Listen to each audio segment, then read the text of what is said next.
Hello everyone and welcome back to DiamondTrail Ranch. Today's going to be awesome. First I'm going to close this gate. We're going to be showing you how to grow your own russet and yellow or white potatoes using nothing but old feed bags, some horse manure which effectively turned into compost, right? And a little bit of patience. We're going to turn everyday homestead scraps into food. And yes, our horses, Red and Buckeye and Indy, our donkey, will be helping, sort of. You'll see in a minute. Let's get started. You'll see here I got my bags. I believe I have 7 of them. I'm going to use these, you call them pruners, but we use them for all kinds of things, to poke some holes in the bags. You do want to poke holes in the bags. I'm going to wear gloves because obviously I'm handling horse manure, and horse manure gets pretty gross. It's poop. You're playing with poop, man. So you want to make sure you do this as clean as possible so you don't get sick. We don't want to get sick, right? I'm using a wheelbarrow you can get at Ace Hardware.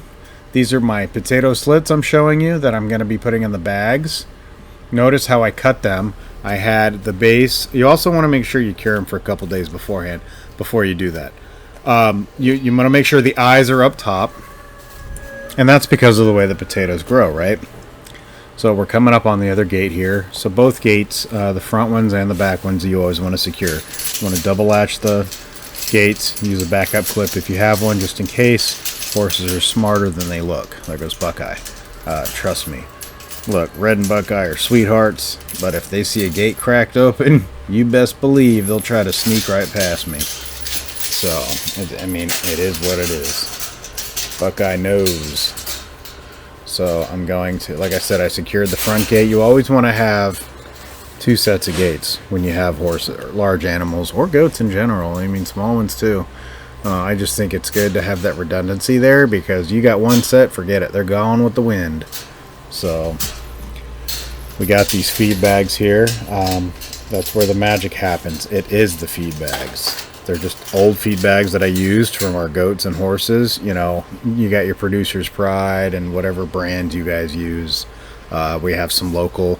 We actually just started ordering specific homemade, house-made food for some of our animals, which is really cool, and it actually worked out in our favor with the price with that. But anyway, any kind of feed bag works for this. You can see we have 5 different types here I showed you. So I'm going to open this bag and just start going through this old compost. And yes, it is old, broke down and dusty right now. We're going to wet it obviously later. So these bags I'm using are strong, they're weather resistant, and they're not going to cost you a thing aside from obviously the food you the food you bought that was in them. So you're using the food and the bag to produce absolute insanity with yields for potatoes. It's awesome. I can't wait to show you guys the yields from this afterward too. But I'll keep you guys updated on that. So I showed you guys the russet and yellow potato chunks with the eye sprouting facing up. You want to make sure you cut them that way so the eyes are up, and you know they have that flat base going down. Those are the sprouted slivers. I'm going to be putting about excuse me, I'm going to be putting about 2 to 5 per bag, depending on how big they are. I did have plenty of room for that. So each one has at least one eye on it. Hi, Buckeye. He's so sweet. You'll do, typically, depending on the size of the bag, you could do at least 1, 2, sometimes 3 or 4. I know you can do up to 5, but I wouldn't really do 5. I'd do like 2 to 4. But anyway, you just nestle them down in the compost, spread them out in a bit. I'll show you here shortly. Folks, this is awesomely easy. Like, I will say though, it is hotter than sin out here. It's already it's May here, and we're showing July, August, zone 10A weather already. We are, based on all meteorologists around here, way hotter than we naturally are this time of year. It is what it is. Look at them. I'm having to shoo them away because they think the bags are toys. They like to pick them up and toss them around. Red's so goofy sometimes. So make sure you grab a shovel, your wheelbarrow, and some feed bags. You can do this with rabbit compost, chicken compost, duck compost. Mind you, you're going to want to watch your acidity levels with all of those things. You may need to dilute some of them. Horse manure, you set it off to the side and you let it kind of break down on its own over time. With these leaves, I mean, like I've mentioned it so many times in other videos, you can't dig anywhere aside from actual compost areas. But if you were to dig like in the dirt next to this, a handful of earthworms everywhere on this property. So the soil is just fantastic.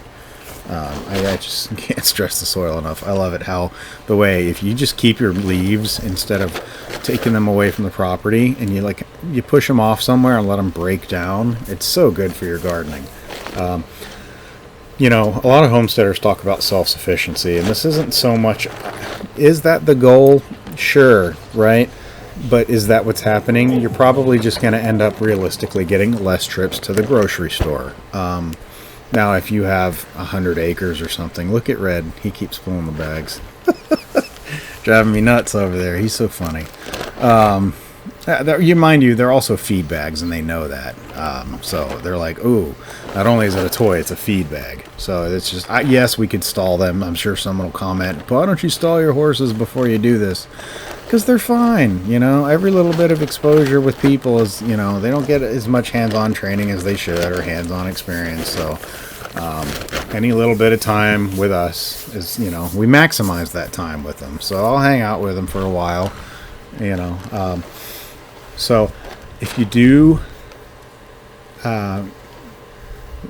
you want to make sure, let me go back to this compost though. You first, the watering and the placement with the watering in the bags. Actually, let me back up here just a little bit. So we're scooping up the compost. We got it going over to the other side so they can't pick up my full bags. It is a mix of aged horse manure and bedding. More so, like I said, broke down leaves, which is fantastic with the various phosphates, nitrogen, and minerals in general. You want it nicely crumbly, not fresh and hot. You can see, look how crumbly that is. The texture, it's just like powder almost. So when you wet it, just imagine what it's going to form itself in the bag. It's fantastic. Using this stuff adds nutrients to your potatoes. It's natural, it's like a booster. It's like an energy drink for your gardening in general, let alone just potatoes. It keeps waste from piling up on the homestead as well. So it's a win-win. People come by and we give this stuff away. We don't charge for this. Horse manure, we post in our community groups, hey, anybody needs some manure, compost, they'll come out here with shovels and barrels and get their own. So this is where the magic happens, where I'm at, it's fantastic. So it's just great. So you're going to water the bags. You're going to make sure you give everything a good drink of water, and I will show you that because it's very dusty right now on those bags. But you don't want to soak them. I did show you I use those pruners to you want to stab a bunch of holes through your bags. Some bags you might not have to, and they might already be sufficient as far as drainage, because you don't want your potatoes rotting away, and then now you got rotting potato maggot, food in your bag. But you do want that moisture to settle things in. So here we go, latching up the gates again, right?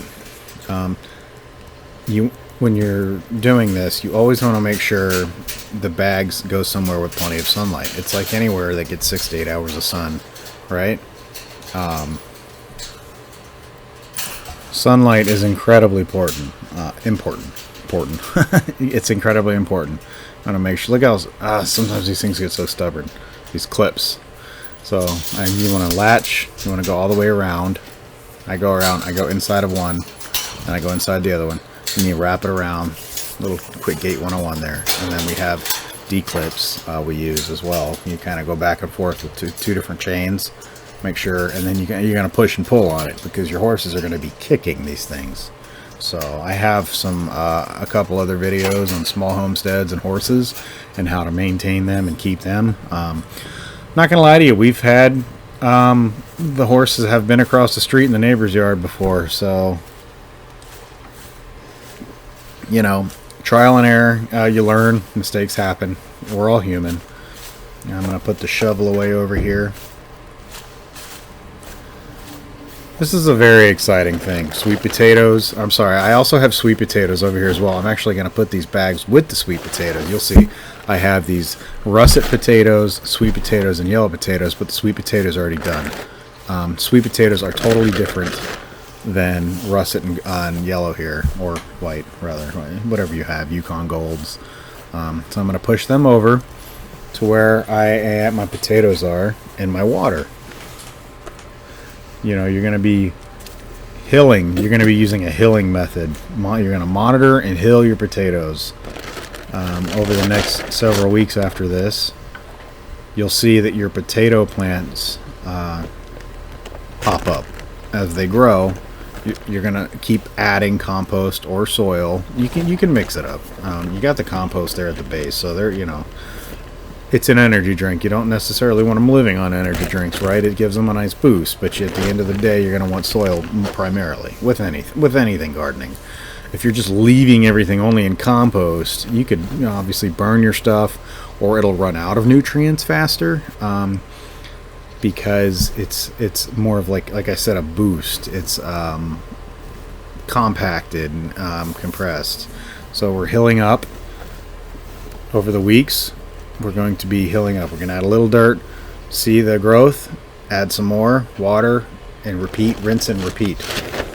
The more you hill, the more potatoes you will get. So I've got, what, 7 bags here? So you'll see as this time progresses, as I'm putting them in right there, right? I'm going to make sure that sliver's down. I'm going to throw some of that compost there on them. You don't want to just bury the leaves entirely when you do start getting leaves. Let them breathe. The roots are a different story. You obviously, I'm sorry, the eyes, you want to... It's funny that you would think they grow backwards, but they don't. You know, it's... Why are they growing upwards like that? That's just what potatoes do. It's really cool. I think it's awesome how you can get whole potatoes. You could feed an army with some feed bags and what, 3-4 potatoes that you cut eyes out of. It's really awesome.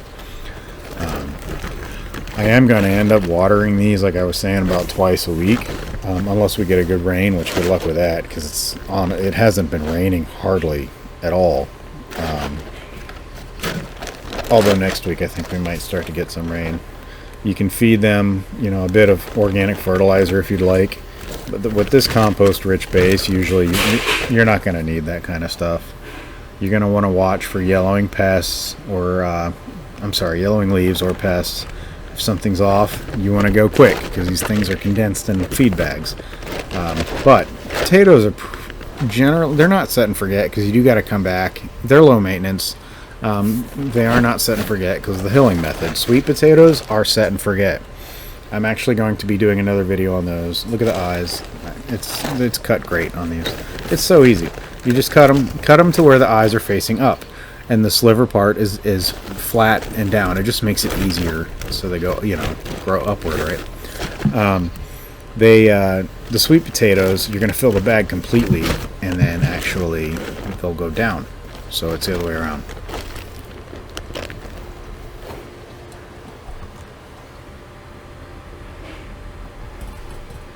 Got another bag over here.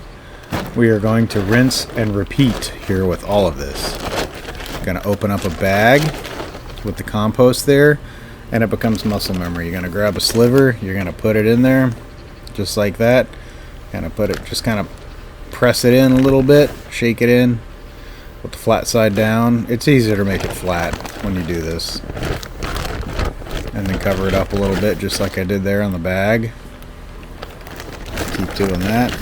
You know, like I said, 2 to 4. Some places recommend 5. I started off with 2, and then I think I added another 2 in this to the bags after, because I think I put all of my Yukons at the end in one bag here. So I'm going to put them all. I like to keep things elevated. It makes working easier. If you have a bad back like we do, it just makes that much easier. Try to work up and not on the ground. You want to make sure you save the date on your calendar when you did this, the day you did this, because usually potatoes will take about 90 to 120 days for maturity, from planting to harvest. So I think mine was looking at the end of June to the end of July for me. I have it saved on my calendar, depending on the variety for you. Russets tend to take a little bit longer than yellow ones. That's why we stagger these. I have separate. The yellows are in different bags altogether.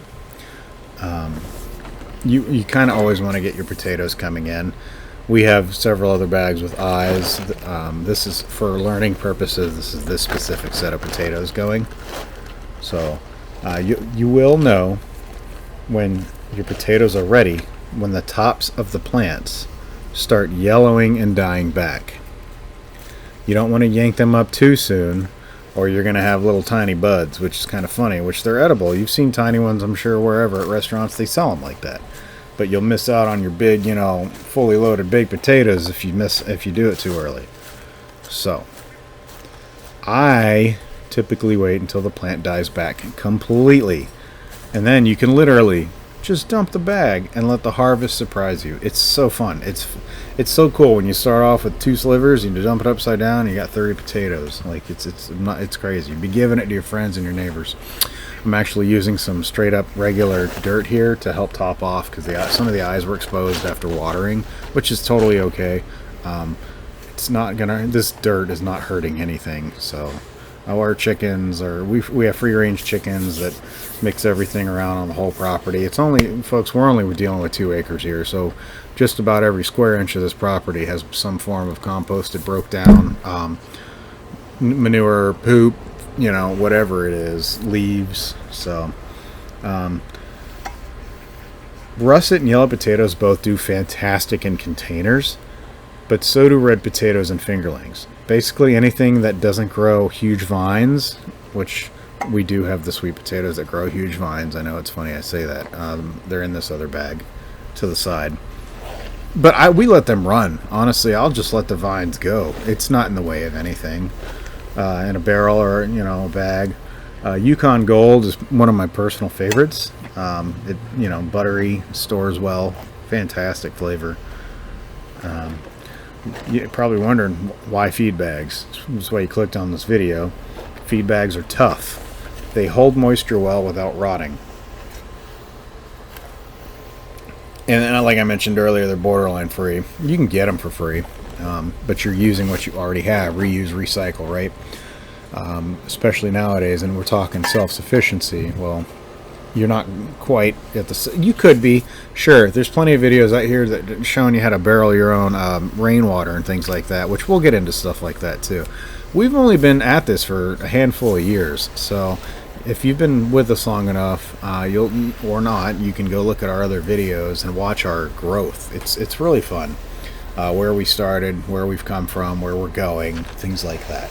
So, but anyway, back to these feed bags. They're just cheaper than actual grow bag. You don't need grow bags for this, folks. You do not need grow bags unless you are in maybe a subdivision or you have an HOA or who knows what. I don't know what your circumstances are. You can still do this. You can use grow bags, but you don't need them. You can, set up tables in the back if you need to, wherever your fenced-in property is, so your neighbors don't see it. And you can do this just fine, so the HOA commanders don't flip out on you or whatever it is. Everybody's circumstances are different. I don't hate it. It's whatever. Just make sure you like I was saying earlier, you put holes. So see how I'm watering? You're going to get some good drainage through the bottom, through the base. Make sure you do the drainage at the base so the water runs down. That way it's not sitting in there and turning into mashed potatoes for maggots. We like using the compost here because it's rich, alive, and free. It's free here. I mean, potting soil works too, but it usually needs added nutrients. I'm not personally a big fan of the big box soil bags because they usually have a lot of mulch and stuff. I've gotten them before here and used them on various gardening. Problem is, let me know in the comment section below if you run into this problem too, but I seem to be pulling a lot of big giant mulch bits.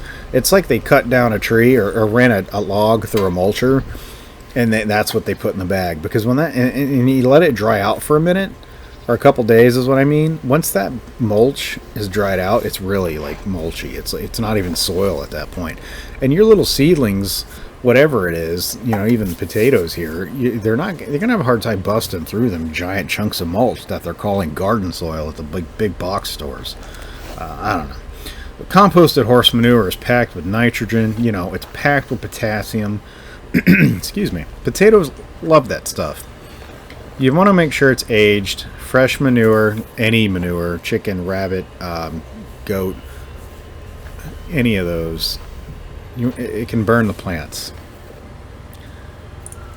Potatoes will need watering a couple times a week, like I mentioned. So you just want to make sure you stay on top of it. I'm topping off this here. This is a nice morning project you can do, or evening, preferably morning, unless you live in a tropical climate. Thanks for watching, guys.